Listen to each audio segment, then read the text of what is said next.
never take risks.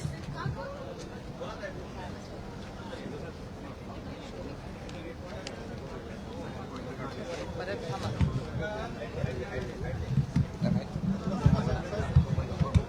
चला role करूया. चला रोल करूया.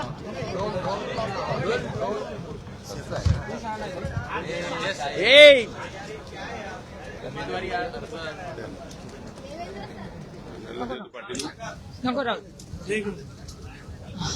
हा राज्यसभेसाठी आज उमेदवारी अर्ज दाखल केलेला आहे. पवार साहेबांसाठी आपण देखील अनेकांच्या भेटी ते आज आम्ही सगळे फॉर्म भरण्याच्या निमित्ताने इथे आलेलो आहोत. आता बघूया पुढे काय होतं. एक अशी चर्चा आहे की पवार साहेबांना काँग्रेसने पाठिंबा दिला, मात्र राष्ट्रवादीचं विलीनीकरण होणार नाही असं ठाकरे आणि काँग्रेसने दोघांनी अटी शर्ती घातल्या होत्या अशी माहिती. मला बऱ्याच माहिती असतात, अनेक वेळा ज्या मलाही माहिती नसतात त्याही तुम्हाला माहिती असतात. दुसरीकडे आदित्य ठाकरे यांच्याकडनं वारंवार कुठेतरी ट्विट करण्यात आलं. अहो ही लोकशाही आहे, प्रत्येकाला बोलायचा अधिकार आहे या देशात. आदित्य ठाकरेंकडनं कुठेतरी ट्विट करण्यात आलं की आम्ही अजूनही जागा सोडलेली नाही वगैरे. आज जर का पाहायचं तर ते उपस्थित देखील नव्हते, कुठेतरी नाराजी. आज सगळे तेंडुलकरांकडे लग्न होत. एक तर मी उद्धवजींकडे परवाच्या दिवशी उद्धवजींना भेटायला गेले होते आणि आज संध्याकाळी 6:30 वाजता मी पुन्हा मातोश्रीवर जाणार आहे रश्मिताई, उद्धवजी आणि आदित्य आणि सगळ्या फॅमिलीला भेटायला आज संध्याकाळी 6:30 वाजता. आणि त्याचबरोबर मी काँग्रेस पक्ष, सोनियाजी, राहुलजी, उद्धवजी, आदित्य ठाकरेजी, संजय राऊतजी, सगळेच जे म्हणजे वेणुगोपालजी, खडगेजी आणि अनेक जे काँग्रेसवर अनेक वर्षात चेनीथलाजी जे इन्चार्ज आहेत महाराष्ट्राचे, या सगळ्यांचे मी मनपूर्वक आभार मानते की गेले अनेक दिवस आम्ही सगळे अनेक दशकं, खरं तर खडगेजी मला काल असं म्हणाले की तुझ्या वडिलांबरोबर मी 2-3 वर्षच त्यांच्यानंतर राजकारणात आलो, पण 6 दशकं तुझ्या वडिलांनी आणि मी एकत्र काम केलेलं आहे. योगायोगाने दिग्विजय सिंगजींचाही फोन आला होता, कमलनाथजींचा फोन आला. त्यामुळे ही 6 दशकाची प्रेमाची नाती आहेत आणि त्यांना सगळ्यांनाच आनंद झाला की आदरणीय पवारसाहेब राज्यसभा लढतायत. आणि मी उद्धवजींचे आणि प्रत्येक शिवसैनिकेचे अंतःकरणातून आभार मानते. आणि योगायोग बघा की 2006 मध्ये मी राज्यसभेत पहिल्यांदा जेव्हा गेले तेव्हा मला अतिशय प्रेमाने, तेव्हा बाळासाहेब हयात होते आणि माझंही इलेक्शन बिनविरोध 2006 झालं होतं. आणि आज 20 वर्षानंतर बाळासाहेब आपल्यात नाहीत, पण काँग्रेस पार्टी आणि शिवसेना आणि आता जे चित्र साधारणपणे दिसतंय की सगळ्यांनीच महाराष्ट्रातल्या सगळ्याच पक्षांनी एक समंजसाची भूमिका मांडलेली दिसते आता तरी जी काय बातमी येत आहेत. आणि असं दिसतंय साधारणपणे की हे सगळं इलेक्शन बिनविरोध होईल अशी परिस्थिती, असं एक साधारण चर्चा ही मी आता आधी ऐकलेली आहे. त्याच्यामुळे महाराष्ट्रातले सगळेच पक्ष समंजसपणे आणि एक सुसंस्कृत महाराष्ट्र, कैलासवासी यशवंतराव चव्हाणांचा जो महाराष्ट्र होता त्याच्यात विरोधक हा आपला शत्रू नाही, ती वैचारिक लढाई आहे. आणि तीच संस्कृती आज या इलेक्शनमध्ये आपल्याला दिसते. ही आपल्या सगळ्यांसाठी एक अभिमानाची गोष्ट आहे. हीच तर महाराष्ट्राची आन बान आणि शान आहे आणि ही संस्कृती जपवण्यासाठी सगळेच प्रयत्न करतायत. ही एक आनंदाची आणि समाधानाची गोष्ट आहे. मी पुन्हा एकदा काँग्रेस पक्षाचे आणि शिवसेना पक्षाचे, महाविकास आघाडी आणि इंडिया अलायन्स, मी आवर्जून उल्लेख करीन. काल अखिलेशजींशीही बोलणं झालं, त्यांच्याही सहकार्याची भूमिका, भावना होती. कम्युनिस्ट पक्षाचे आमचे अनेक पदाधिकारी असतील, जयंत भाईंचाही काल फोन आला. तर त्याच्यामुळे हे सगळे 6 दशकं ज्या सगळ्या लोकांनी आदरणीय पवारसाहेबांना जी साथ दिली, आज ते सगळे आमच्या बरोबर होते ह्या सगळ्या प्रक्रियेमध्ये. याबद्दल मी माझ्या अंतःकरणातून त्या प्रत्येकाचे मनपूर्वक आभार मानते. आणि सगळ्यात महत्वाची गोष्ट की बारामतीकरांचे मी नतमस्तक होऊन आभार मानते, कारण का ही सगळी जी सुरुवात 6 दशकापूर्वी 1967 ही फेब्रुवारीमध्ये जी सुरू झाली, ती सगळी, हा सगळा प्रवास हा बारामतीकरांनी जी साथ दिली, त्या प्रत्येक बारामतीकरासमोर मी नतमस्तक होऊन महाराष्ट्राच्या मायबाप जनतेचे आणि भारतात सगळ्या लोकांनी जी आदरणीय पवार साहेबांना 6 दशकं साथ दिली त्यांचे मनपूर्वक अंतःकरणातून आभार मानते.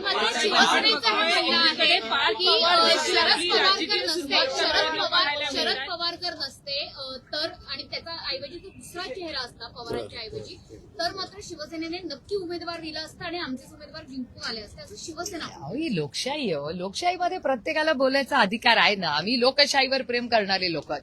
आणि मी नेहमी चव्हाण साहेबांच्या विचारात काम करणारी एक कार्यकर्ती आहे. त्याच्यामुळे एका सशक्त लोकशाहीमध्ये भारतरत्न डॉक्टर बाबासाहेब आंबेडकरांच्या संविधानात आपल्याला तो अधिकार दिलाय आणि त्याच्यात कैलासवासी यशवंतराव चव्हाण साहेब नेहमी म्हणायचे की मतभेद हे असलेच पाहिजेत, मनभेद असता कामा नये. त्याच्यामुळे मतभेद भांड्याला भांडा थोडं लागलंच पाहिजे हो, नाहीतर तुमचं पण चॅनल कसं चालणार, 24 तास कसं चालवणार. एकीकडे शरद पवारांची प्रदीर्घ अशी कारकीर्द असताना पार्थ पवार सुद्धा पवार कुटुंबियातील एक सदस्य म्हणून आपली राजकीय सुरुवात नव्यानं करताना पाहायला मिळत आहेत. राज्यसभेवरती ते देखील बिनविरोध जाणार आहे. माझ्या आज निवडून आलेल्या, आता बिनविरोध झालेल्या प्रत्येक उमेदवार जे आज राज्यसभेत जात आहेत त्यांना मनापासून शुभेच्छा आहेत. अनेक लोकांबरोबर आम्ही खूप वर्ष काम केलं. वडकुतेजी, आम्ही किती वर्ष एकत्र काम केलेले आहेत. आठवले साहेब, त्यांनाही सकाळी मला आज भेटले. दिल्लीत तर वारंवार भेट होत असते त्यांचीही भेट झाली. विनोद तावडेजी, ज्यांच्याबरोबर अनेक वर्ष आम्ही काम केलंय, गेले अनेक वर्ष त्यांनी अतिशय उत्तम काम हे बिहारमध्ये संघटनेसाठी केलंय. तर अनेक आम्ही ज्या आपल्या नागपूरच्या ज्या महिला होत्या त्यांना मी कधी भेटलेले नाही, पण त्यांनाही शुभेच्छा. एक आनंद आहे, एक कर्तृत्ववान महिला जर राज्यसभेत येत असेल, कुठल्या का पक्षात येईना, पण आम्हाला आनंद होतोय की एक नवीन नेतृत्व येत आहे आणि सगळ्यांना माझ्या मनापासून शुभेच्छा. CSR कंपनीची सीआयडी चौकशी पुणे पोलिसांकडनं केली जाणार आहे. त्यांचे व्यवस्थापक आणि मालक यांची सुद्धा तपास हा सगळ्या सीआयडीकडनं आता होताना पाहायला मिळणार. मला वाटतं आदरणीय मुख्यमंत्र्यांनी हा महाराष्ट्राला शब्द दिला होता. वारंवार रोहितकडूनही ती मागणी होतीये, जयकडूनही ती मागणी झालेली. तुम्ही सगळ्यांनी सोशल मीडियाच्या प्लॅटफॉर्म तुमच्या चॅनलवरही लावली. आणि महाराष्ट्रावर, अजितदादावर प्रेम करणारी जी तमाम जनता आहे ती त्यांचे दादावर प्रेम करणारे जी लोक आहेत ती महाराष्ट्रातली सगळीच अस्वस्थ आहेत. आणि ती जी भावना आहे त्या, म्हणजे तुम्ही जर सोशल मीडिया बघितला, लोकांना भेटला, तर कुठेतरी अस्वस्थता आहे. आणि सगळ्यांची एवढीच मागणी आहे की एक पारदर्शक इन्क्वायरी व्हावी, ही मागणी आहे. आणि त्याच्यात म्हणजे रोहितजी सातत्याने ती मागणी करतोय. ज्याच्याही मनातून ती 2 वेळा तुम्हीही सगळ्यांनी तुमच्या चॅनलवर दाखवलेली आहे. आणि फक्त ती माझ्या घरातली 2 मुलं आहेत म्हणून मी म्हणत नाही, पण महाराष्ट्रातल्या असंख्य अजित दादा प्रेमींचीही ती मागणी आहे. पार्थ पवार पहिल्यांदाच राज्यसभेवर जात आहे. तुमच्याकडे देखील प्रदीर्घ अनुभव आहे. आत्या म्हणून काय सल्ला द्या? एकतर एक गोष्ट आदरणीय पवार साहेबांनी जी मला सांगितली ती मी प्रत्येक राज्यसभेवर गेलेल्या किंवा निवडून आलेल्या व्यक्तीला सांगत असते की लोकसभा आणि राज्यसभा कान उघडे ठेवायचे आणि कमी बोलायचं. जेव्हा वेळ येईल, बोलायची संधी मिळेल, तेव्हा अभ्यासपूर्णच बोलायचं. कारण का तिथला प्रत्येक व्यक्ती जो बसलाय तो आपल्यापेक्षा जास्त जाणतो आणि देश आपल्याकडे बघत असतो. त्याच्यामुळे खूप जबाबदारीचं काम आहे. तर आदरणीय पवार साहेबांना मला ती सांगितली होती. आणि एक गोष्ट मी आवर्जून सांगेन की लोकसभा जेव्हा निवडून गेले ना, तेव्हा मी पहिल्या दिवशी लोकसभा लढल्यावर आदरणीय पवार साहेबांनी, मी नेहमी कारपूल करतो, ते एकाच गाडीतून पार्लमेंटला जातो, तर तेव्हा जात असताना जुन्या पार्लमेंटची बिल्डिंग होती आणि तिथे तो जिना आहे आणि तिथे कार्पेट आहे. गाडी एका मागे उभी होती आणि मला ते पोर्चमध्ये जाताना मला अजूनही तो दिवस आठवतो. मला म्हणले होते, ही शिडी जो चढतेस ना तू? म्हटलं हा. तर मी म्हटलं हो, मला माहिती आहे शिडी. म्हणले ऐक मी काय सांगतोय ती. ही शिडी जो चढतेस ना, ही फक्त आणि फक्त बारामती लोकसभा मतदारसंघामुळे तुला ही शिडी चढायची संधी मिळाली आहे. त्याच्यामुळे जेव्हा जेव्हा चढशील तेव्हा या गोष्टीची जाणीव ठेव की ही संधी तुला फक्त आणि फक्त बारामती लोकसभा मतदारसंघामुळे मिळाली. जोपर्यंत त्या भावनेशी इमानदार राहशील, ही चिडी आयुष्यभर चढू शकतील. त्याच्यामुळे मला असं वाटतं पार्लमेंटमध्ये आम्ही जे कोणी जातो, लोकसभा असू दे किंवा विधानसभा, ही संधी आम्हाला कुणामुळे मिळाली ह्याची जाणीव ठेवण्याचा एक प्रांजळ प्रयत्न आम्ही करतो. जो सल्ला माझ्या वडिलांनी मला दिला तो मी एक आत्या म्हणून, एक बहीण म्हणून, एक सहकारी म्हणून जर विचारलं तर प्रत्येकाला मी देतो. पवारसाहेब आजारी होते, तुम्ही त्यांना कन्व्हिन्स कसं केलं राज्यसभेसाठी? कुछ तो चीजें प्राइवेट होती है घर में, हिंदी में जानना चाहते हैं आणि हा पार्टीची इच्छा होती. हिंदी में जानना चाहते हैं, नामांकन दाखिल हो चुका है. बिहारशी संबंधित एक प्रश्न आहे. नितीश कुमार देखील राज्यसभेत जातात आहे.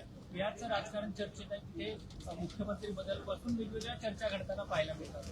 हो, मलाही आश्चर्य वाटलं खरं, कारण म्हणजे जेव्हा बिहारचं इलेक्शन चाललं होतं तेव्हा नितीश कुमारजीच चेहरा होते त्या इलेक्शनचे. त्याच्यामुळे आज एकदमच बदल कसा झालाय हे आम्हालाही कळलेलं ना. आता थोडं दिल्लीला जाऊन माहिती काढायला लागेल पुढच्या आठवड्यात. भाजपकडनं मुख्यमंत्री पदाचा चेहरा हो तेच काय कळत नाही. बऱ्याच बातम्या येत आहेत. आता सोमवारी जाऊन जरा बातम्या काढायला लागतील दिल्लीत जाऊन. चला निघू मी. हिंदी आज आदरणीय शरद पवार जी का नामांकन में दाखिल हो चुका है, लेकिन इस फैसले तक पहुंचने के लिए काफी लंबा वक्त लगा, क्योंकि लगातार रवि ठाकरे यहीं से खड़े रह के कह रहे थे कि नहीं पूरे नंबर्स अगर देखें, विकास आघाड़ी की क्वेश्चन देखें तो दावेदारी उन्हीं की है. तो कांग्रेस ने भी यही कहा कि नहीं उनके नंबर्स है वो चाहते हैं. पवार साहब को आखिर उम्मीदवारी है. तो इस निर्णय पर भी काफी वक्त लगा कि अनबन ज्यादा थी. नहीं ठीक है, अनबन थोड़ी बात है. बात हो रही थी आराम से. और महाविकास आघाड़ी आप सबको पता है, और मैं तहे दिल से सोनिया जी, राहुल जी, उद्धव जी, संजय राउत जी, आदित्य जी, चैनीताला जी, वेणुगोपाल जी, माननीय खड़गे जी, सबकी और मतलब हर कांग्रेस के जो नेता हमारे साथ खड़े रहे और हर शिवसेना के वरिष्ठ नेता जिनके साथ हम सबने काम किए और पवार साहब के साथ 6 दशक जिन्होंने काम किया, उनकी तहे दिल से आभारी हूं कि उन्होंने महाविकास आघाड़ी की तरफ से आदरणीय पवार साहब का फॉर्म जो भरने का निर्णय सबके लिया. मैं सबकी बहुत बहुत आभारी. निर्विरोध होगा चुनाव, क्या लगता है? भी पता चलेगा, शायद आपको ही पता होगा ज्यादा मेरे से. लेकिन हम ये देख रहे थे कि निर्णय इतना आसान नहीं था. आदित्य लास्ट तक हमको नाराजगी नजर आई. ऐसा तो मुझे नहीं लगता है. ये तो पता है, मुझे तो नहीं लगता. मेरी सबसे लगातार बात हो रही थी, तो मुझे नहीं लगता ऐसा है. और मैं परसों भी उद्धव जी को मिलने गई थी, आज शाम को भी मैं पूरी ठाकरे फैमिली को मिलने, मैं रश्मिताई, उद्धव जी, आदित्य सबको मिलने शाम को भी आज जा रही हूँ. और कांग्रेस पार्टी को भी मैं सोनिया जी को सोमवार को मैंने उनका टाइम मांगा है, तो सोमवार को जब मैं दिल्ली रविवार रात को जाऊंगी तो सोमवार को मैं सोनिया जी, राहुल जी, प्रियंका जी, खड़गे जी सबको उनका टाइम मैंने मांगा है. जाके उनको मिलके हम सब पार्टी की तरफ से मैं आभार व्यक्त करना चाहती हूँ. तो उनका भी मैंने टाइम मांगा है और आज शाम को मैं 6:30 बजे मातोश्री भी जाऊंगी. दूसरा सवाल ये है कि जिस तरीके से पवार फैमिली के सारे निर्णय पवार साहब भी लेते हैं कहा जाता है, तो आज पार्थ पवार भी राज्यसभा के नामांकन दाखिल कर चुके हैं. तो एक ही सभागृह में दादाजी और पोता दोनों होंगे. तो क्या एक फैमिली का भी निर्णय कहीं था, इस प्रक्रिया में फैमिली भी इन्वॉल्व था? देखिए, फैमिली होती है और पार्टी होती है, दो अलग चीजें होती है. तो पार्टी का काम करती है, फैमिली है, दोनों मिक्स नहीं कर सकते. तो लेकिन चूंकि दोनों ही सभागृह में होंगे तो कहीं ना कहीं आप उन्हें मार्गदर्शन की भूमिका में कहीं जाएंगे, जिससे कामकाज करना है. लंबे अनुभव आपको रहा है. ये आपका बड़प्पन है कि मेरे लंबे अनुभव के बारे में जो चुन के आएगा उन सबको हम सब की तरफ से बहुत बहुत शुभकामनाएं और बधाई. बिहार को आता परत येते ना महिला. नीतीश कुमार जी को कॉम्बिनेशन नहीं, मुझे अब पता नहीं है क्या हुआ है बिहार में. अब आप ही के चैनल पे सब देख रहे हैं, तो थोड़ा 1-2 दिन में दिल्ली में जाके पता होगा कि एग्जैक्टली क्या हुआ है. क्योंकि जब बिहार का इलेक्शन हुआ था तो वो नीतीश कुमार जी को नेता दिखा के ही इलेक्शन हुआ था. तो ये बदलाव क्यों आया ये तो पता करना पड़ेगा क्यों ये बदलाव आया है. Thank you very much. सगळ्यांचे खूप खूप आभार.